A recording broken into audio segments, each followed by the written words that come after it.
Mga kaibigan, maligayang pagding sa aking bagong explanation video. Ngayon ay sisimulan na natin ang talakayan tungkol sa sigabo. Kung nagustuhan ninyo ang video, huwag kalimutang mag-subscribe sa aming channel na Series Explained pa. Para sa mga nanonood mula sa Facebook, ang link ng aming YouTube channel ay nasa video description. I-click lamang ang link at mag-subscribe upang makatanggap ng lahat ng mga update. Maraming salamat po sa inyong suporta. Nakikita si Gabo na kasama ang isang magandang dalaga, ikinagulat ng husto ni Mang Rudy. Samantala, nagising si Sam sa bahay ni Gabo, lubos na nagulat sa kanyang kinaroroonan. Inalok siya ni Gabo ng almusal at nahirapan si Sam na maunawaan kung paano siya nakarating doon. Ipinaliwanag ni Gabo na nang barilin si Sam at bumagsak sa gitna ng putukan, napadaan siya, iniligtas siya at dinala ng ligtas sa kanyang tahanan. Naunawaan ni Sam ang sitwasyon at sabay silang kumain. Sa sandaling iyon, sumama si Mang Rudy sa hapag. Nagtanong siya sa dalaga ng pangalan at pangalan ng kanyang ama. Sagot ni Sam, Ricardo, ang pangalan ng kanyang ama. Nabigla si Mang Rudy, itinaas ang kanyang daliri at paulit-ulit na tinanong, "Totoo ba ang sinasabi mo? Ricardo ang pangalan ng iyong ama?" Samantala, lubos nang tinanggap ni Gabo ang pagiging kasapi ng grupong Anino at buong tapang na hinarap ang lahat ng hamon. Sa formal na panunumpa, hindi siya gumamit ng karaniwang panulat. Sa halip, hiniwa niya ang kanyang pulso at tinataka ng dugo ang dokumento bilang patunay ng kanyang katapatan. Pagkatapos ng sumpa ng dugo, inutusan ni Tatang sinalawin at iba pa na ihanda ang mga sandata para sa misyon ni Gabo. Sa utos ni Tatang, lubos na nabago ang anyo ni Gabo. Nagsuot siya ng maayos na itim na kasuotan, inayos ang buhok at binigyan ng mamahaling salamin na nagbigay sa kanya ng matikas at makapangyarihang anyo. Inilatag ni Nalawin ang iba't ibang sandata sa kanyang harapan. Sinabing,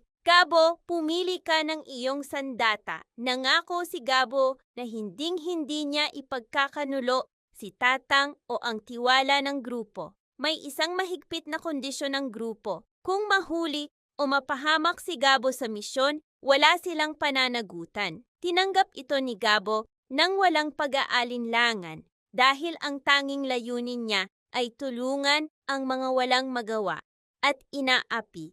Iniaalay ang sarili sa bayan.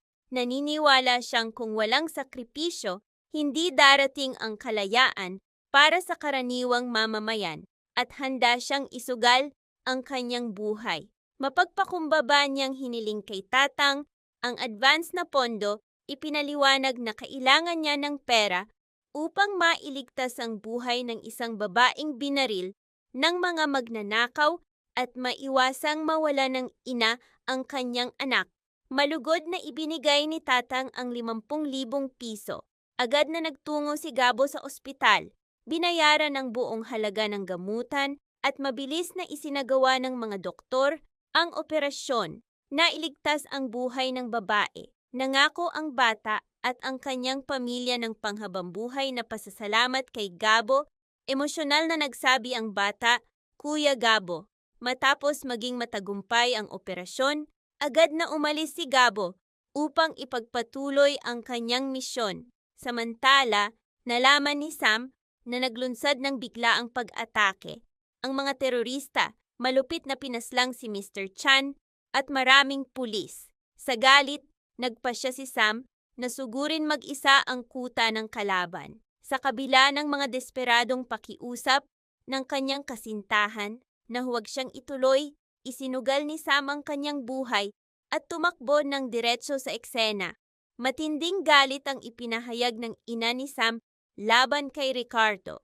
Inalalayan niya na dahil sa mga pagkakamali ni Ricardo ay nawala na ang isa nilang anak noon at tumanggi siyang isugal na mawala pa si Sam. Inutusan niya si Ricardo na hanapin agad si Sam anuman ang mangyari. Samantala, mag-isang lumaban si Sam laban kay Lucas at sa kanyang mga armadong tauhan. Pumuwesto si Lucas sa mataas na lugar at walang tigil na nagpaputok. Tinamaan si Sam sa balikat, lubhang nasugatan, habang patuloy siyang tinutukso ni Lucas na lumapit at lumaban ng harapan. Sa kabila ng panganib ng kamatayan, matapang na nagpatuloy si Sam sa pakikipaglaban. Sa kritikal na sandaling iyon, si Gabo, sakay ng kanyang motor, ay nakarinig ng putukan at agad na nagtungo sa lugar. Determinado siyang sugpuin ang mga kriminal habang iniiwasan ng mga puwersa ng seguridad. Mabilis siyang pumasok at nakita si Sam na nakahandusay sa lupa, sugatang-sugata. Hindi na siya nakipagbakbakan. Bagkus ay mabilis niyang iniligtas si Sam mula sa tiyak na kamatayan. Hindi niya maipwesto si Sam sa likod ng motor, kaya't maingat niyang kinalong ito habang minamaneho at ligtas na dinala sa kanyang bahay. Wala pang nakakaalam ni si Mang Rudy kung ano ang nangyari. Sa loob, maingat na tinanggal ni Gabo ang bala sa balikat ni Sam, binigyan siya ng paunang lunas at inihiga sa kama upang makapagpahinga. Habang natutulog si Sam, naalala ni Gabo ang mga nakaraan at marahang hinalikan siya. Inaalala ang sandaling hinalikan siya ni Sam nang siya'y makalaya mula sa bilangguan. Kinabukasan, nagising si Sam sa kama ni Gabo, nagulat at nagalit. Kalma namang ipinaliwanag ni Gabo ang lahat. Tiniyak na dinala lamang niya si Sam doon upang iligtas ang kanyang buhay at na siya'y ligtas na ngayon. Nang maunawaan ang sitwasyon, kumalma si Sam. Inanyayahan ni Gabo si Sam sa almusal. Sa hapag, sumama si Mang Rudy na usisero sa pagkakakilanlan ng dalaga at ng kanyang ama. Nang sabihin ni Sam na Ricardo ang pangalan ng kanyang ama, nabigla si Mang Rudy, itinaas ang kanyang daliri at paulit-ulit na tinanong kung totoo nga ba na Ricardo ang pangalan ng kanyang ama. Ang salaysay na ito ay nagbibigay diin sa galit ng ina ni Sam laban ni Sam kay Lucas, pagsagip ni Gabo at pagkagulat ni Mang Rudy. Pinagdurugtong ang mga tema ng sakripisyo, pagtutunggalian at pagbubunyag.